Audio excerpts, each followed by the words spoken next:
Indian Child Life. Chapter 4. Games and Sports. The Indian boy was a prince of the wilderness. He had but very little work to do during the period of his boyhood. His principal occupation was the practice of a few simple arts in warfare and the chase. Aside from this, he was the master of his time. It is true that our savage life was a precarious one and full of dreadful catastrophes. However, this never prevented us from enjoying our sports to the fullest extent. As we left our teepees in the morning, we were never sure that our scalps would not dangle from a pole in the afternoon. It was an uncertain life, to be sure, yet we observed that the fawns skipped and played happily, while the grey wolves might be peeping forth from behind the hills, ready to tear them limb from limb. Our sports were molded by the life and customs of our people. Indeed, we practiced only what we expected to do when grown. Our games were feats with the bow and arrow, foot and pony races, wrestling, swimming, and imitation of the customs and habits of our fathers. We had sham fights with mud balls and willow wands. We played lacrosse, made war upon bees, shot winter arrows, which were used only in that season, and coasted upon the ribs of animals and buffalo robes. No sooner did the boys get together than, as a usual thing, they divided into squads and chose sides. Then a leading arrow was shot at random into the air. Before it fell to the ground, a volley from the bows of the participants followed. Each player was quick to note the direction and speed of the leading arrow, and he tried to send his own at the same speed and at an equal height, so that when it fell, it would be closer to the first than of the others. It was considered out of place to shoot by first sighting the object aimed at. This was usually impracticable in actual life, because the object was almost always in motion, while the hunter himself was often upon the back of a pony at full gallop. Therefore, it was the offhand shot that the Indian boy sought to master. There was another game with arrows that was characterized by gambling and was generally confined to the men. The races were an everyday occurrence. At noon, the boys were usually gathered by some distant sheet of water, and as soon as the ponies were watered, they were allowed to graze for an hour or two while the boys stripped for the noonday sports. A boy might say to some other whom he considered his equal, "I can't run, but I will challenge you to 50 paces." A former hero, when beaten, would often explain his defeat by saying, "I drank too much water."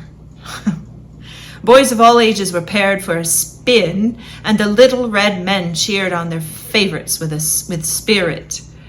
As soon as this was ended, the pony races followed. All the speedy ponies were picked out and riders chosen. If a boy declined to ride, there would be shouts of derision. Last of all came the swimming. A little urchin would hang to his pony's long tail, while the latter, with only his head above water, glided sportively along. Finally, the animals were driven into a fine field of grass, and we turned our attention to other games. The mud and willow fight was rather a severe and dangerous sport. A lump of soft clay was stuck on the end of a limber, and the springy willow wand and thrown as boys throw apples from sticks with considerable force. When there were 50 or 100 players on each side, the battle became warm, but anything to arouse the bravery of Indian boys seemed to them a good and wholesome diversion. Wrestling was largely indulged in by us all. It may seem odd, but wrestling was done by a great many boys at once, from 10 to any number on one side. It was really a battle in which each one chose his opponent. The rule was that if a boy sat down, he was let alone, but as long as he remained standing within the field, he was open to an attack. No one struck with the hand, but all manner of tripping with legs and feet and butting with the knees were allowed. Altogether, it was an exhausting pastime, fully equal to the American game of football, and only the young athlete could really enjoy it. One of our most curious sports was a war upon the nests of wild bees. We imagined ourselves about to make an attack upon the Ojibways or some tribal foe. We all painted and stole cautiously upon the nest. Then, with a rush and war whoop, sprang upon the object of our attack and endeavored to destroy it. But it seemed that the bees were always on the alert and never entirely surprised, for they always raised quite as many scalps as did their bold assailants. After the onslaught upon the nest was ended, we usually followed it by a pretended scalp dance. On the occasion of my first experience in this mode of warfare, there were 2 other little boys who were also novices. One of them particularly was really too young to indulge in an exploit of that kind, as it was the custom of our people when they killed or wounded an enemy on the battlefield to announce the act in a loud voice. We did the same. My friend, Little Wound, as I will call him, for I do not remember his name, being quite small, was unable to reach the nest until it had been well trampled upon and broken, and the insects had made a counter-charge with such vigor as to repulse and scatter our numbers in every direction. However, he evidently did not want to retreat without any honors, so he bravely jumped upon the nest and yelled, "I, the brave Little Wound, today kill the only fierce enemy." Here's a picture of him.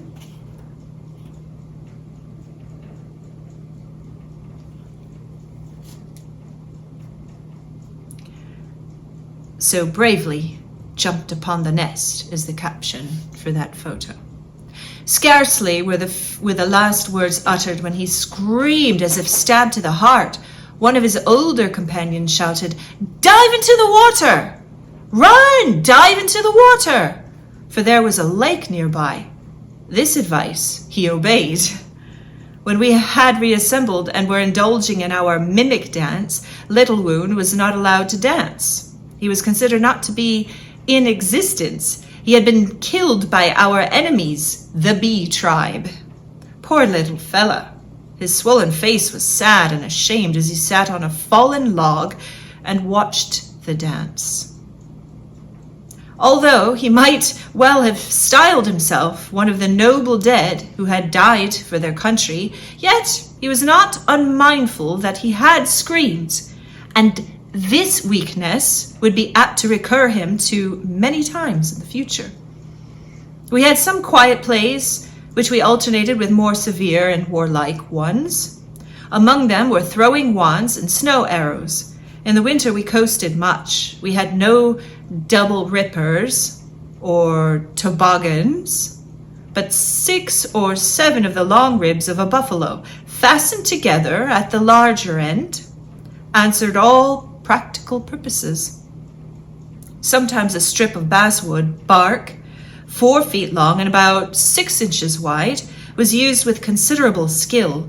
We stood on one end and held the other, using the slippery inside of the bark for the outside, and thus coasting down long hills with remarkable speed.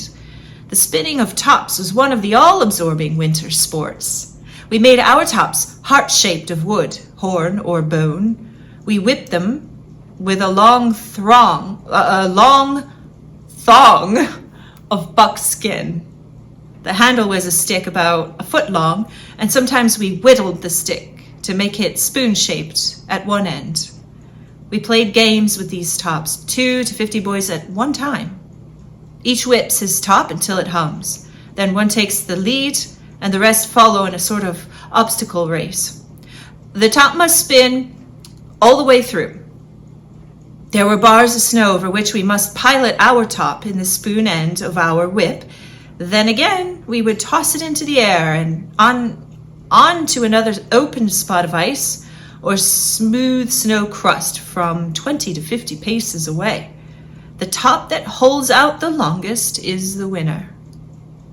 We loved to play in the water.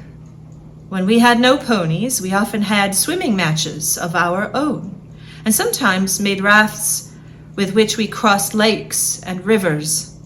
It was a common thing to duck a young or timid boy, or to carry him into the deep water to struggle as best he might. I remember a perilous ride with a companion on an unmanageable log. Unmanageable log. Unmarriageable. When we were both less than 7 years old, the older boys had put us on this uncertain bark and pushed us out into the swift current of the river. I cannot speak for my comrade in distress, but I can say now that I would rather ride on a swift bronco any day than try to stay on and steady a short log in a river. I never knew how we managed to prevent a shipwreck on that voyage and to reach the shore. We had many curious, wild pets. There were young foxes, bears, wolves, raccoons, fawns, buffalo calves, and birds of all kinds. But I particularly remember one. I once had a grizzly bear for a pet. And so far as he and I were concerned, our relations were charming and very close. But I hardly know whether he made more enemies for me or I for him. It was his habit to treat every boy unmercifully who injured me. And that's the end of chapter 4. Thanks for listening.